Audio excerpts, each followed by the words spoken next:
Hello guys, ఇప్పుడైతే మనం shading fractions నేర్చుకుంటున్నాం. షేడింగ్ ఫ్రాక్షన్స్లో 2 టైప్స్ ఉంటాయి. ఒకటి ఈజీగా ఉంటుంది, ఇంకోటి హార్డ్గా ఉంటుంది. అది చెయ్యాలంటే మీకు అసలు మెయిన్ పని చేయదు. అంటే ఒక ట్రయాంగిల్ 3 పార్ట్స్ చేయమంటారు. 3 పార్ట్స్ చేయమని మనం ఎలా చేస్తాం? ట్రయాంగిల్లో 3 లైన్స్ తీసేస్తాం. అది అంటే మనకి ఈక్వల్ పార్ట్స్ రావాలి. మనము ఇప్పుడు ఒక ట్రయాంగిల్ తీసుకున్నాం.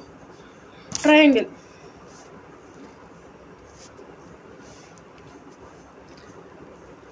తీసుకున్నాను నేను. ఒక ట్రయాంగిల్లో మనము ఎలా షేడ్ చేయాలో ఇప్పుడు చూపిస్తాను దాన్ని.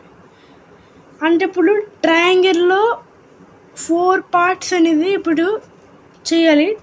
డివైడ్ 4 పార్ట్స్ చేస్తున్నాను, తర్వాత 3 పార్ట్స్ చేస్తాను. 4 పార్ట్స్ చేస్తాను ముందు.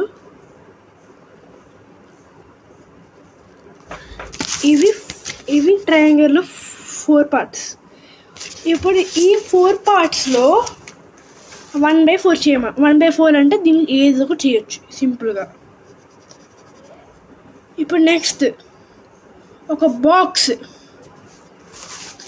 అంటే ఇప్పుడు దీన్ని చూపిస్తున్నాను. ఇవి ఒక బాక్స్. ఈ బాక్స్లో మనం 3/1 చేయమని. అంటే ఇక్కడికి ఇది బాక్స్. కానీ ఈ బాక్స్లో ఎన్ని ఉన్నాయి? టోటల్ 9 బాక్స్ ఉన్నాయి. అది 9 బాక్సెస్లో మీరు చూసి అంటారు ఇక్కడ ఇవ్వండి లైన్స్. అది లైన్స్ అనేవి అంటే ఈచ్ లైన్ ఒక బాక్స్తో అర్థం. కాబట్టి ఒక లైన్ నుంచి ఒక షీట్ చేయొచ్చు. మరి సర్కిల్లో మీరు ఇక్కడ 8 పార్ట్స్ ఉన్నాయి. 8 పార్ట్స్ ఇవి 2 టైప్స్. ఇవి కానీ మీరు నేర్చుకుంటే నెక్స్ట్ షేడింగ్ పార్ట్స్ కూడా నీట్ చేయాలి. నీట్ చేయకపోతే ఎగ్జామ్లో మార్క్స్ కట్ అయిపోతుంది. ఇప్పుడు మనం ట్రయాంగిల్ చూస్తున్నట్టు 4 పార్ట్స్. ఈ 4 పార్ట్స్లో ఈ 4 పార్ట్స్ అంటే మనం ఎలా చేస్తాం? 4 పార్ట్స్ ఇక్కడ ఒక లైన్ వేస్తాం, దాని 4 అయిపోతాయి. అలా కాదు, ఈక్వల్ పార్ట్స్ అంటారు దాన్ని. వన్ షేడింగ్ ఈక్వల్ పార్ట్స్ చేసి అప్పుడు చేయాలి. ఓకేనా? ఇప్పుడు మీకు అర్థమవుతే కామెంట్లో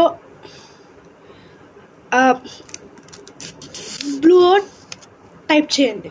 okay, bye. Like and subscribe to my channel.